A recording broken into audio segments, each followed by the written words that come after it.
Hai, saya Bimo Dewanto akan berbagi seputar informasi bagaimana cara memulai bisnis terutama di masa pandemi yang menginspirasi dalam Infonomik.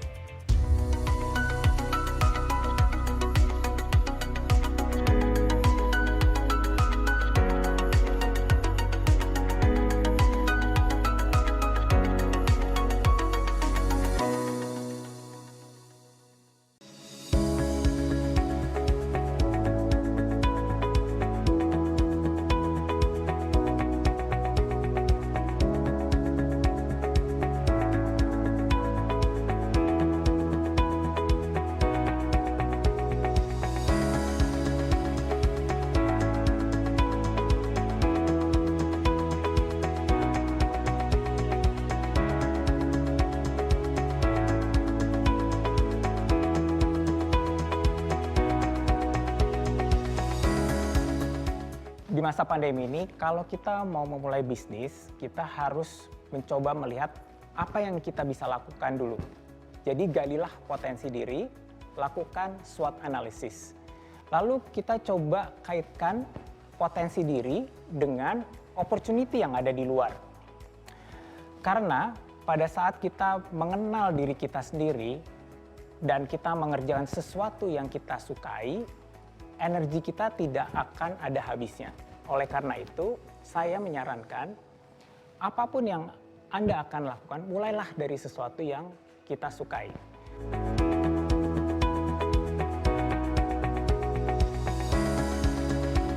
Waktu yang tepat itu tergantung semua dari diri kita. Bagaimana kita memanfaatkan momentum yang tepat. Bagaimana menentukan momentum yang tepat? Yang harus kita lihat itu adalah gabungan antara faktor internal dan faktor eksternal. Faktor internal itu apa saja? Yaitu kesiapan kita dalam berbisnis, perencanaan kita dari sisi finansial, dari sisi SDM, dari sisi marketing, dan dari sisi-sisi lain yang sekiranya mempersiapkan diri kita untuk segera meluncurkan bisnis kita. Lalu kemudian kita bisa melihat juga faktor eksternal. Apa yang sedang terjadi di luar sana. Seperti sekarang sedang ada pandemi. Usaha-usaha yang mengandalkan tempat itu mungkin menjadi kurang tepat. Tapi usaha-usaha yang sifatnya daring atau online, mungkin memang ini adalah momentum yang tepat untuk kita luncurkan.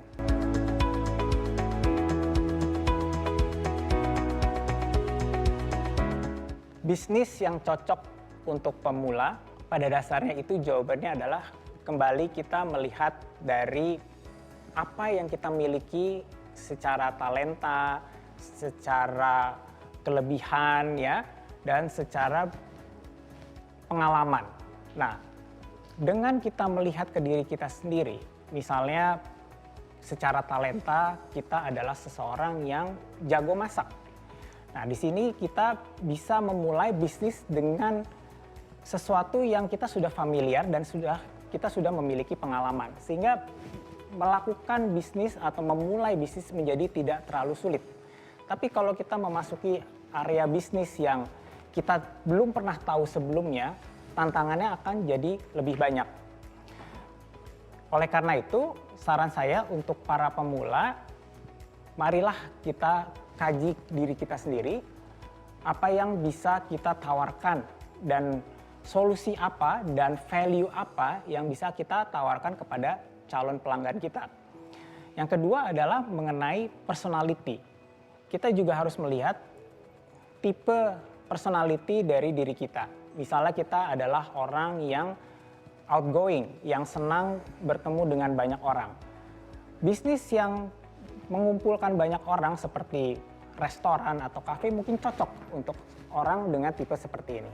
Tapi buat orang yang agak introvert, mungkin bisnis online akan menjadi lebih tepat karena dia akan beroperasi di belakang layar.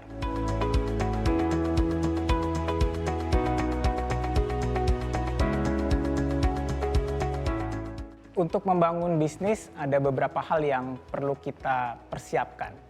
Yang pertama itu kesiapan mental. Kenapa kesiapan mental ini menjadi sangat penting? Karena membangun bisnis ini bukan sprinter ya, kita bukan lari jarak pendek, tapi kita akan melakukan maraton. Di mana kekuatan mental kita akan diuji seiring dengan pertumbuhan dari bisnis kita. Bisnis itu sepanjang pengalaman saya tidak ada yang pernah selalu mulus-mulus saja. Selalu ada turun dan ada naik. Nah, bagaimana kesiapan mental kita?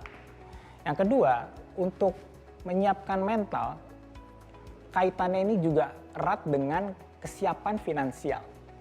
Pada saat kita ingin memulai sebuah bisnis, persiapkanlah perencanaan finansial sedemikian rupa sehingga kita memiliki nafas yang cukup panjang.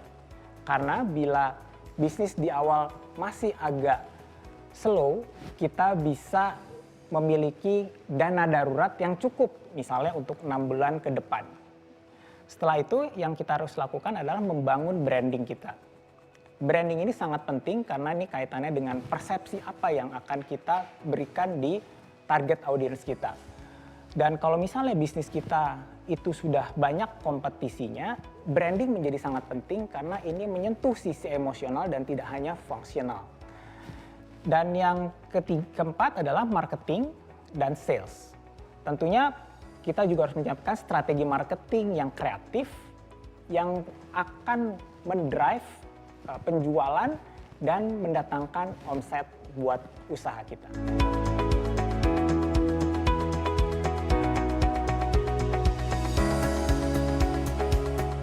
Perencanaan matang itu penting. Jadi kita sebelum memulai bisnis harus melakukan analisa-analisa supaya kita lebih teryakini bahwa bisnis ini akan berhasil. Ketakutan itu memang sudah menjadi sifat dari semua manusia. Saya sendiri juga mengalami apa yang dinamakan fear atau ketakutan sebelum memulai sebuah bisnis. Fear ini nanti akan juga mendorong kita untuk melakukan apa yang dinamakan overthinking. Nah, disinilah di mana bisnis itu bisa menjadi sulit tereksekusi karena kita terlalu banyak berpikir dan tidak mencobanya dan melakukan eksekusi dari bisnis atau ide yang kita pikirkan. Bagaimana kita bisa menanggulangi ketakutan ini? Salah satunya itu adalah membuat prototipe dari ide-ide kita dan mencoba mempresentasikannya atau melakukan trial and error di kelompok yang lebih kecil dulu. Dengan begitu, kita bisa melihat atau mendapatkan insight dari kelompok ini dan mendengarkan masukan-masukan dari mereka.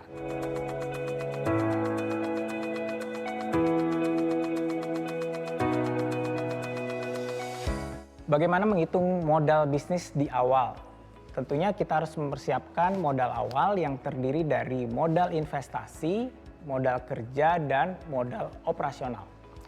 Apa saja sih mereka ini? Modal investasi adalah modal yang kita persiapkan secara keseluruhan yang meliputi juga modal kerja dan modal operasional. Jadi kita hitung semua yang kita perlukan, dana-dana yang kita perlukan agar bisnis ini bisa segera berjalan.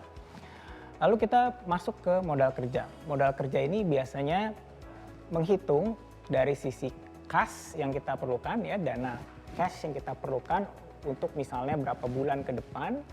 Lalu kemudian alat-alat apa saja yang harus kita persiapkan, aset yang harus kita beli, dan juga inventory untuk persiapan bisnis itu sendiri. Sedangkan modal operasional itu adalah persiapan modal untuk membiayai operasional selama beberapa bulan ke depan. Dan ini biasanya memang dihitung dari bulan ke bulan.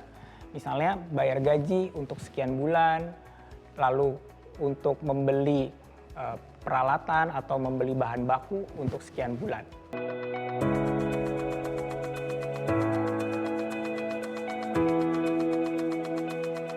Dalam berbisnis, modal itu penting tapi bukan segalanya.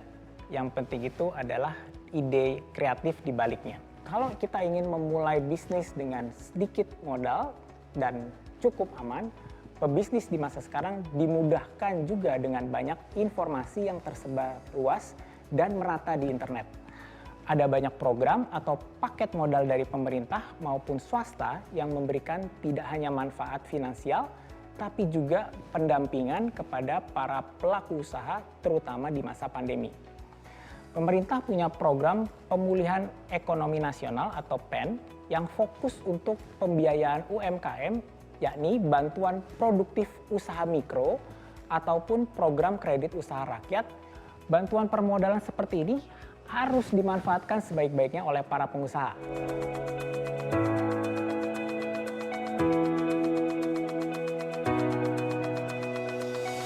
Bisnis plan itu sebenarnya gampang-gampang susah, karena kita harus membuat sebuah perencanaan yang menyeluruh.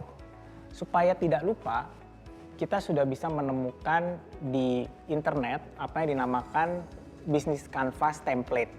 Di sini teman-teman bisa dengan mudah memetakan apa-apa saja yang perlu dipersiapkan dalam membangun sebuah bisnis. Secara garis besar, template Business Canvas ini dibagi menjadi dua bagian. Yang pertama adalah bagian produksi dan yang kedua adalah bagian pemasaran. Nah, disinilah teman-teman bisa segera memetakan, misalnya di bagian produksi itu mitra-mitra strategis siapa saja yang harus kita miliki untuk menghasilkan sebuah produk. Bagaimana biayanya? Lalu di bagian lain itu adalah pemasarannya. Apa yang harus kita tawarkan kepada pelanggan dan pelanggan seperti apa yang akan membeli produk kita. Nah, dari kedua sisi ini kemudian kita bisa membuat formula yang tepat untuk menentukan target pasar. Kalau misalnya kita membuat satu produk yang misalnya menggunakan bahan-bahan yang tidak mahal, kita bisa menentukan bahwa ini pasarnya adalah pasar menengah atau misalnya menengah bawah. Tapi pada saat kita membuat sebuah produk yang menggunakan bahan baku atau material yang premium, kita juga bisa mulai menentukan bahwa ini adalah untuk pasar menengah atas.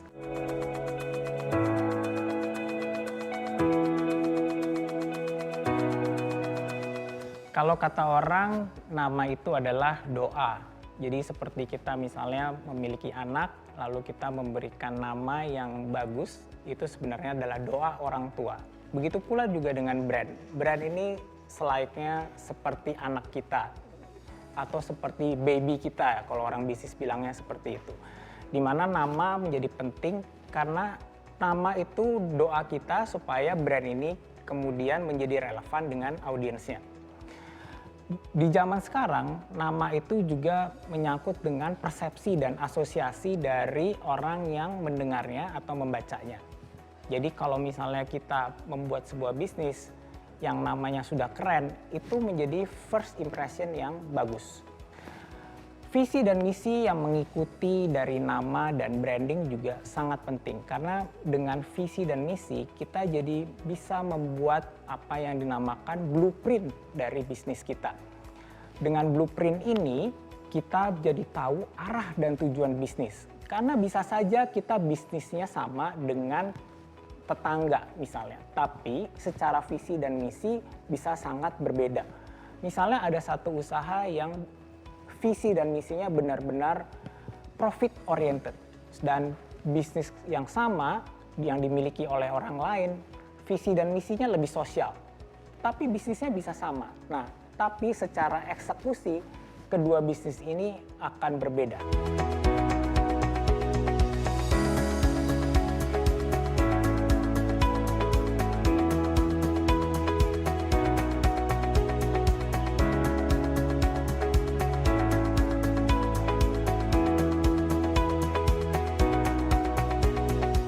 Saatnya kita mulai mewujudkan mimpi menjadi kenyataan. Berbisnis tidak cuma butuh modal, melainkan niat dan tekad yang kuat untuk mewujudkannya.